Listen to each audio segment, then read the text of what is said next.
اخرى ان شاء الله. طيب قال لي سؤال الاخير سيد الوزير ساطرحه بعد ان تشاهد معي هذه الصوره شوفها معي منا سيد الوزير وشوف واش تعني لك بالنسبه هذه الصوره.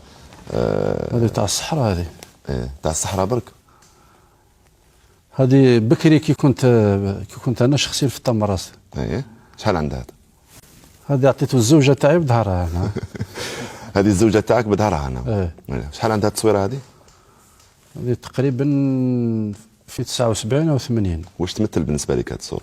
والله لا صوره، هذه كنت في الوقت هذاك في المناطق الصحراء، وكنت في اقصى جنوب، هذه في ما بين تيمياوين وعين قزام في الحدود الماليه، وكنت مسؤول تما. كنت في 78 رئيس دائره، وكنت ندير بالمسافات تاع 700 نمشي للمواطنين وكنت نهضر الترقيه.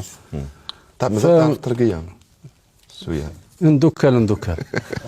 فكنت من حين الى اخر نمشي مع الزوجه تاعي، لان كانت حينئذ مديره جهويه للبريد والمواصلات، وكانت عندها حساسيه بالنسبه للمواطنين في اقصى جنوب. طيب نسمع لشهاده السيده الزوجه الكريمه حول هذه الصوره التي عرضت في معرض صحاري العالم، نستمع اليها.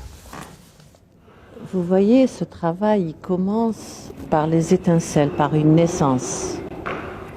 Et il finit par une photo, une dernière photo. C'est moi qui suis de dos, vous la voyez là-bas. C'est la photo où il y a la dame Touareg. Je suis de dos, c'est mon mari qui l'a prise. Ce tableau s'appelle « C'est pour toi il y a 30 ans ».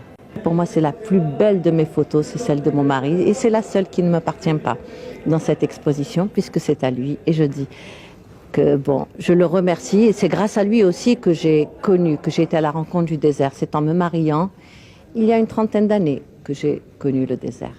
Voilà. Vous êtes le désert, hein? C'est pour vous, Monsieur le Ministre, de la part de votre femme. سيد الوزير السؤال الأخير الذي أريد أن أطرحه بعد أن كنتم وزيرا للداخلية ثم وزيرا للأشغال العمومية، وزير للشباب والرياضة، والآن وزير للنقل، ما هي الوزارة التي وجدت نفسك فيها كما ينبغي؟ والله لا نقول لك بصفة عملية، أنا على بالي باللي المهمة تاعي باش نخدم البلاد. أنا Je suis un grand commis de l'État. وين كنت مليح لما كنت في أقصى جنوب، ما نضركش عليك، كنت مسؤول محلي، لأن عرفت كثير من الناس وفي الجنوب بصفة عامة. بالنسبة للوزارات ممكن كانوا يقولوا المهمة كانت صعبة في وزارة الداخلية، لأن أوقات صعبة جدا في الوقت هذاك، الإرهاب وكذا وكذا. ولكن وين لقيت صعوبات ولكن لقيت روحي مليح هي وزارة الشباب والرياضة.